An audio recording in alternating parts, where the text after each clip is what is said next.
कथा कहानी काव्य में आपका स्वागत है।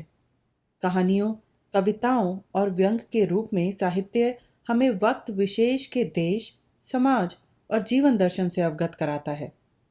यह हमारा एक प्रयास है ऐसी रचनाओं को आवाज़ देकर आप तक पहुंचाने का। हमारे साथ जुड़िए हमारे YouTube चैनल और Facebook पेज पर। Like, share, subscribe. कथा कहानी काव्य। आइए सुनते हैं मुंशी प्रेमचंद की कहानी बालक।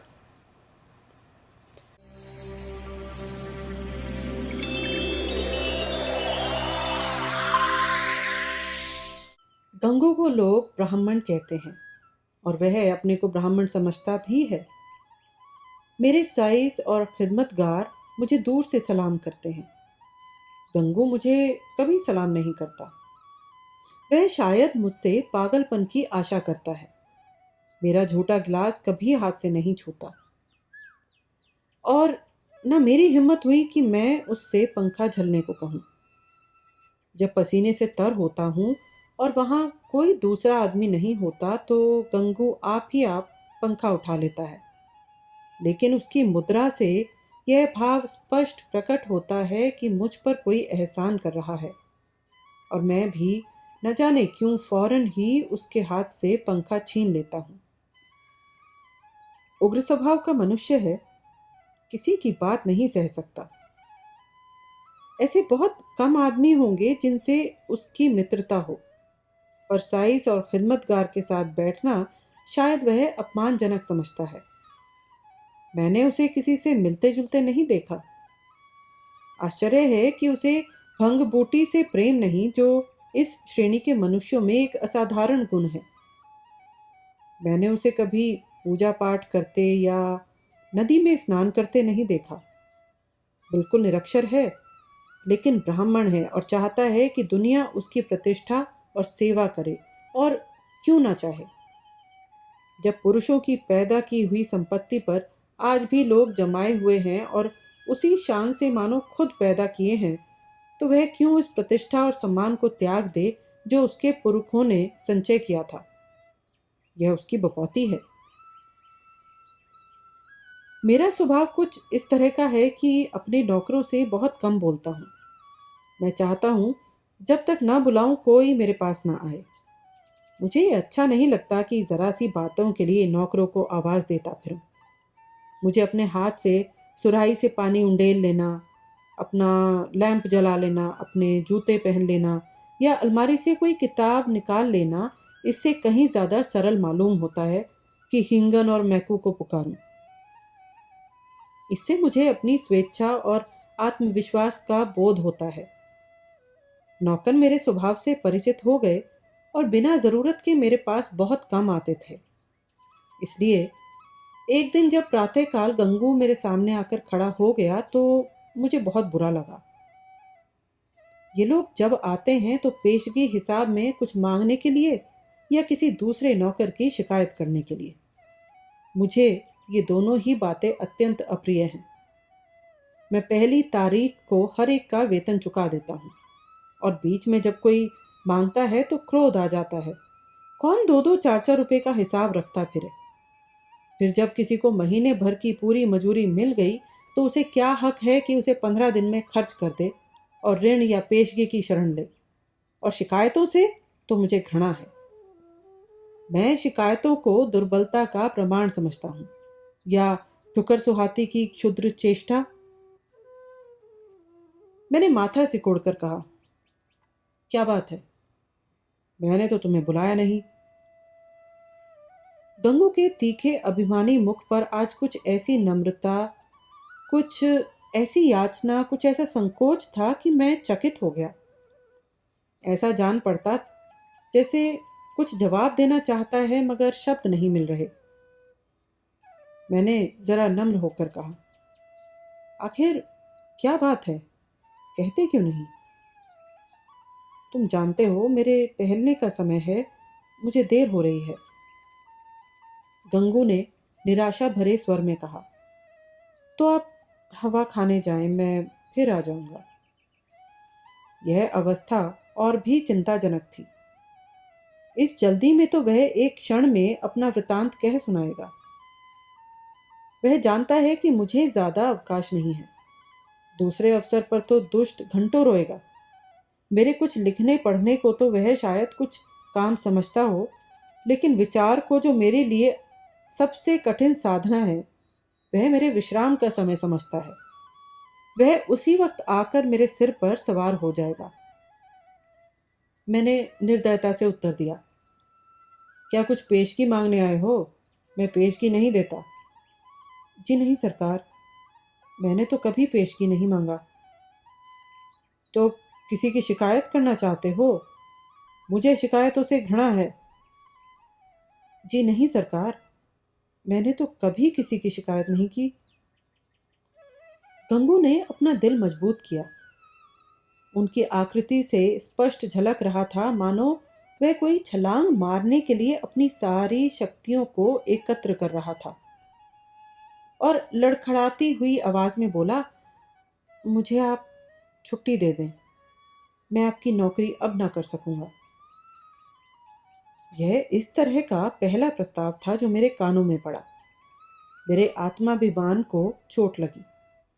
मैं जब अपने को मनुष्यता का पुतला समझता हूँ, अपने नौकरों को कभी कटुन वचन नहीं कहता, अपने स्वामित्व को यथासाध्य म्यान में रखने की चेष्टा करता हूँ, तब मैं इस प्रस्ताव पर क्यों ना विस्मित हो जाता। कठोर स्वर में बोला, क्यों, क्या शिकायत है? आपने तो हुजूर जैसा अच्छा स्वभाव पाया है वैसा क्या कोई पाएगा, लेकिन बात ऐसी आ पड़ी है कि अब मैं आपके यहाँ नहीं रह सकता। ऐसा ना हो कि पीछे से कोई बात हो जाए तो आपकी बदनामी हो। मैं नहीं चाहता कि मेरी वजह से आपकी आबरू में बट्टा लगे। मेरे दिल में उलझन पैदा हुई। जिज्ञासा की अग्नि प्रचंड हो गई। आत्मसमर्पण के भाव से बरामदे में पड़ी हुई कुर्सी पर बैठकर बोला, तुम तो पहेलियां बुझवा रहे हो। साफ साफ क्यों नहीं कहते क्या मामला है? गंगू ने बड़ी नम्रता से कहा, बात यह है कि वह स्त्री जो अभी विधवा आश्रम से निकाल दी गई है, वह गोमती देवी। वह चुप हो गया। मैंने अधीर होकर कहा, हाँ निकाल दी गई हैं, तो फिर तुम्हारी नौकरी से उसका क्या संबंध? गंगू ने जैसे अपने सिर का भारी बोझ जमीन पर पटक दिया। मैं उससे विवाह करना चाहता हूं बाबूजी। मैं विस्मय से उसका मुंह ताकने लगा। यह पुराने विचारों का पोंगा ब्राह्मण, जिसे नई सभ्यता की हवा तक न लगी, उस कुल्टा से विवाह करने जा रहा है जिसे कोई भला आदमी अपने घर में कदम भी न रखने देगा। गोमती ने इस मोहल्ले के शांत वातावरण में थोड़ी सी हलचल पैदा कर दी। कई साल पहले वह विधवा आश्रम में आई थी। 3 बार आश्रम के कर्मचारियों ने उसका विवाह कर दिया, पर हर बार वह महीने 15 दिन के बाद भाग आई थी। यहाँ तक कि आश्रम के मंत्री ने अब की बार उसे आश्रम से निकाल दिया था। तब से वह इसी मोहल्ले में एक कोठरी लेकर रहती थी और सारे मोहल्ले के शोहदों के मनोरंजन का केंद्र बनी हुई थी। मुझे गंगू की सरलता पर क्रोध भी आया और दया भी। इस गधे को सारी दुनिया में कोई स्त्री ही न मिलती थी जो इससे ब्याह करने जा रहा है। जब वह 3 बार पतियों के पास से भाग आई तो इसके पास कितने दिन रहेगी? कोई गांठ का पूरा आदमी होता तो एक बात भी थी, शायद साल 6 महीने टिक जाती। यह तो निपट आंख का अंधा है, 1 सप्ताह भी तो निभाना होगा। मैंने चेतावनी के भाव से पूछा, तुम्हें इस स्त्री की जीवन कथा मालूम है? गंगू ने आंखों देखी बात की तरह कहा, सब झूठ है सरकार। लोगों ने हक नाहक उसको बदनाम कर दिया है। क्या कहते हो? वह 3 बार अपने पतियों के पास से नहीं भाग आई? उन लोगों ने उसे निकाल दिया तो क्या करती? कैसे बुद्धू आदमी हो, कोई इतनी दूर से आकर विवाह करके ले जाता है, हजारों रुपए खर्च करता है, इसलिए कि औरत को निकाल दे? गंगू ने भावुकता से कहा। जहाँ प्रेम नहीं है हुजूर, वहाँ कोई स्त्री नहीं रह सकती।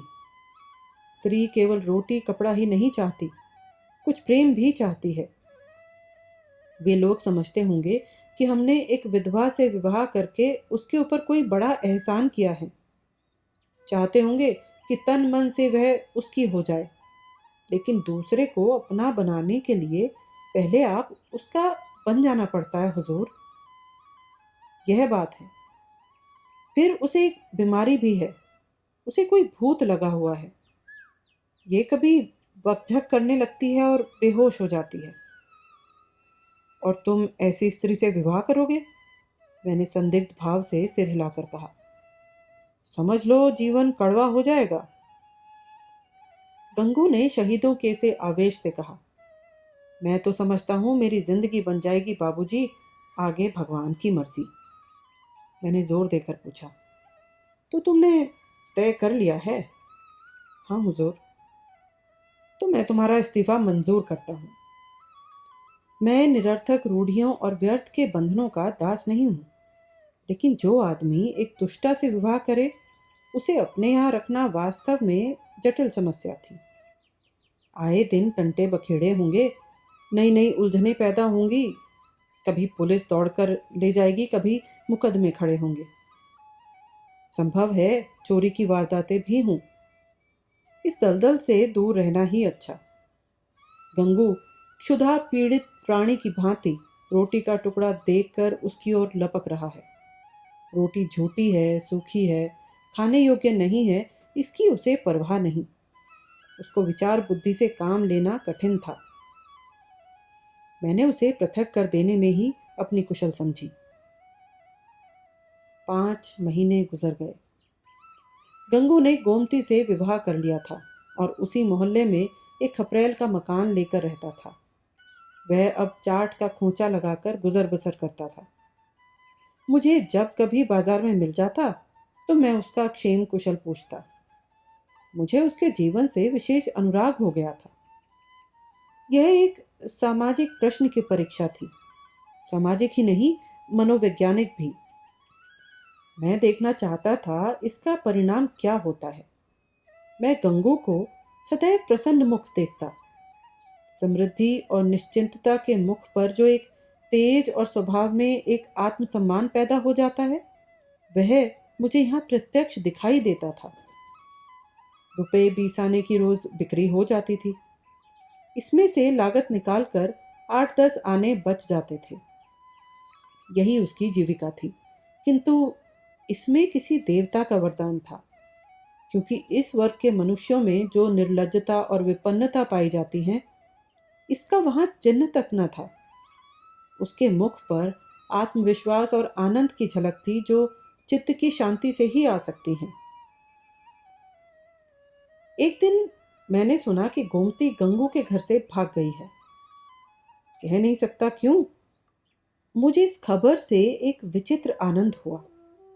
मुझे गंगू के संतुष्ट और सुखी जीवन पर एक प्रकार की ईर्ष्या होती थी।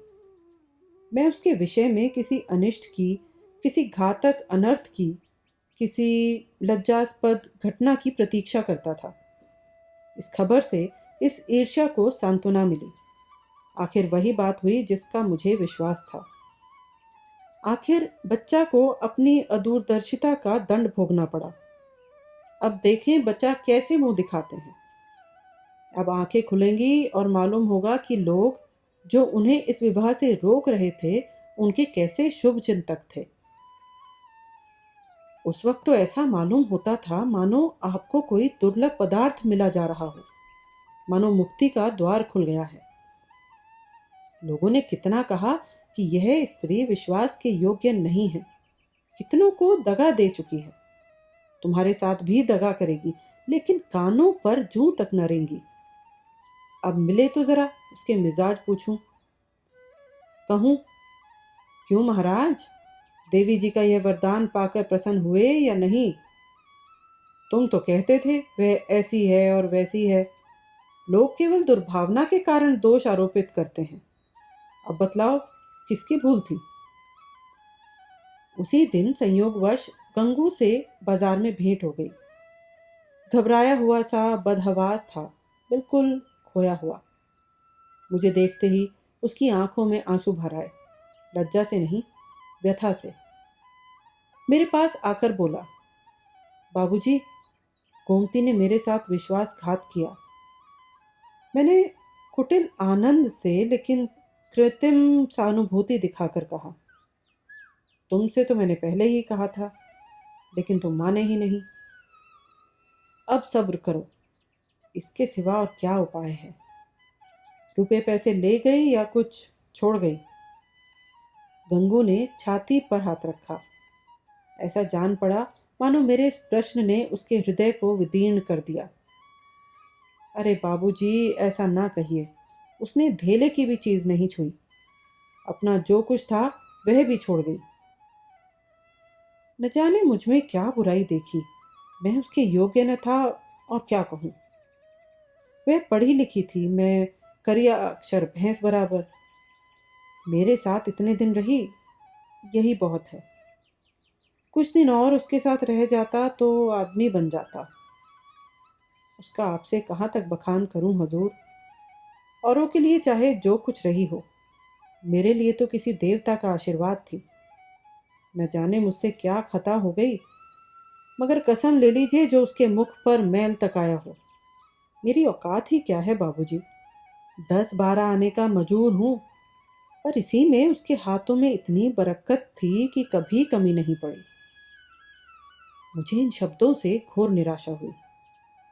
मैंने समझा था वह उसकी बेवफाई की कथा कहेगा और मैं उसकी अंधभक्ति पर कुछ सहानुभूति प्रकट करूंगा, मगर उस मूर्ख की आंखें अभी तक नहीं खुली। अब भी उसी का मंत्र पढ़ रहा है। अवश्य ही इसका चित्त कुछ अव्यवस्थित है। मैंने कुटिल परिहास किया, तो तुम्हारे घर से कुछ नहीं ले गई? कुछ भी तो नहीं बाबूजी, धेले की भी चीज नहीं। और तुमसे प्रेम भी बहुत करती थी। अब आपसे क्या कहूं बाबूजी, वह प्रेम तो मरते दम तक याद रहेगा। फिर भी तुम्हें छोड़कर चली गई, यही तो आश्चर्य है बाबूजी। तेरिया चरित्र का नाम सुना है कभी? अरे बाबूजी, ऐसा ना कहिए। मेरी गर्दन पर कोई छुरी रख दे तो भी मैं उसका यश ही गाऊंगा। तो फिर ढूंढ निकालो। हाँ मालिक, जब तक उसे ढूंढ न लाऊंगा मुझे चैन ना आएगा। मुझे इतना मालूम हो जाए कि वह कहाँ है, फिर तो मैं उसे ले ही आऊंगा। और बाबूजी, मेरा दिल कहता है कि वह आएगी जरूर, देख लीजिएगा। वह मुझसे रूठ कर नहीं गई, लेकिन दिल नहीं मानता।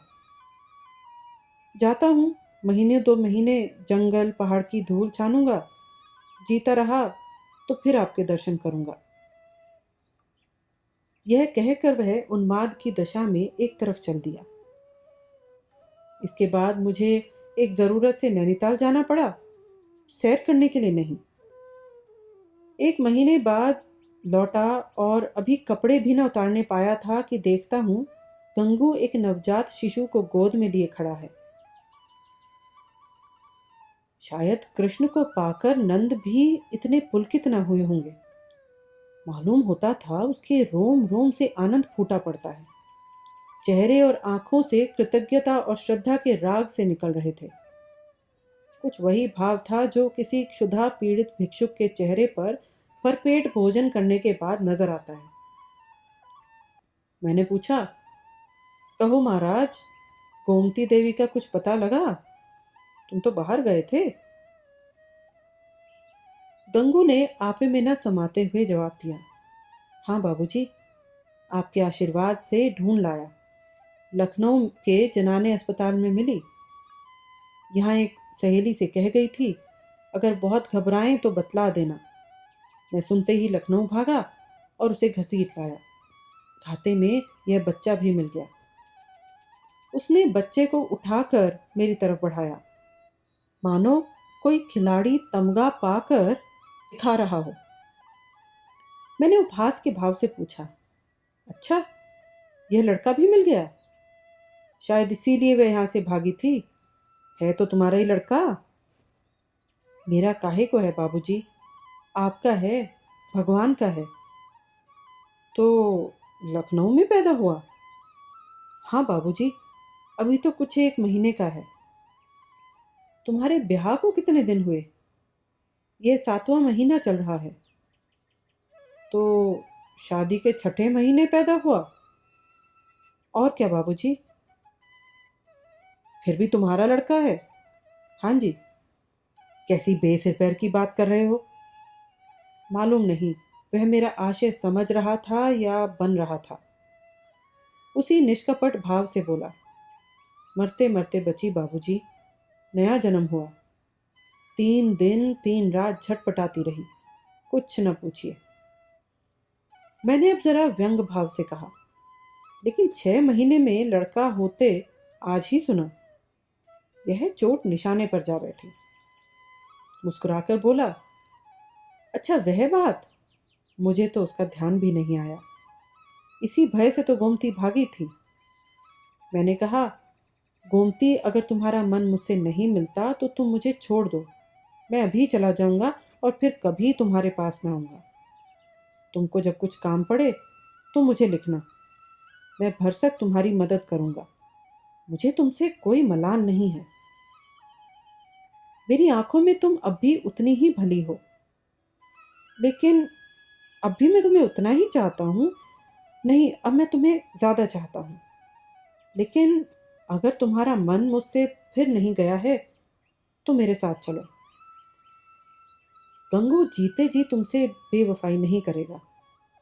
मैंने तुमसे इसलिए विवाह नहीं किया कि तुम देवी हो, बल्कि इसलिए कि मैं तुम्हें चाहता था और सोचता था कि तुम भी मुझे चाहती हो। यह बच्चा मेरा बच्चा है, मेरा अपना बच्चा है। मैंने एक बोया हुआ खेत लिया तो क्या फसल को इसलिए छोड़ दूंगा कि उसे दूसरे ने बोया था? यह कहकर उसने जोर से ठट्ठा मारा। मैं कपड़े उतारना भूल गया। कह नहीं सकता क्यों मेरी आंखें सजल हो गईं। न जाने कौन सी शक्ति थी जिसने मेरी मनोगत घृणा को दबाकर मेरे हाथों को बढ़ा दिया। मैंने उस निष्कलंक बालक को गोद में ले लिया और इतने प्यार से उसका चुंबन लिया कि शायद अपने बच्चों का भी न लिया होगा। गंगू बोला, बाबूजी, आप बड़े सज्जन हैं। मैं गोमती से बार बार आपका बखान किया करता हूँ। कहता हूँ, चल एक बार उनके दर्शन करा, लेकिन मारे लाज के आती ही नहीं। मैं और सज्जन? अपनी सज्जनता का पर्दा आज मेरी आंखों से हटा। मैंने भक्ति के डूबे हुए स्वर में कहा, नहीं जी, मेरे जैसे कलुषित मनुष्य के पास वह क्या आएगी। चलो, मैं उनके दर्शन करने चलता हूँ। तुम मुझे सज्जन समझते हो? मैं ऊपर से सज्जन हूं पर दिल का कमीना हूं। असली सज्जनता तुम में है, और यह बालक वह फूल है जिससे तुम्हारी सज्जनता की महक निकल रही है। मैं बच्चे को छाती से लगाए हुए गंगू के साथ चला।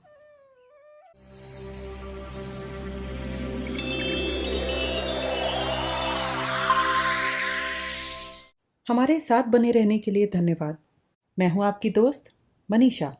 जल्दी ही फिर मिलते हैं एक नई प्रस्तुति के साथ।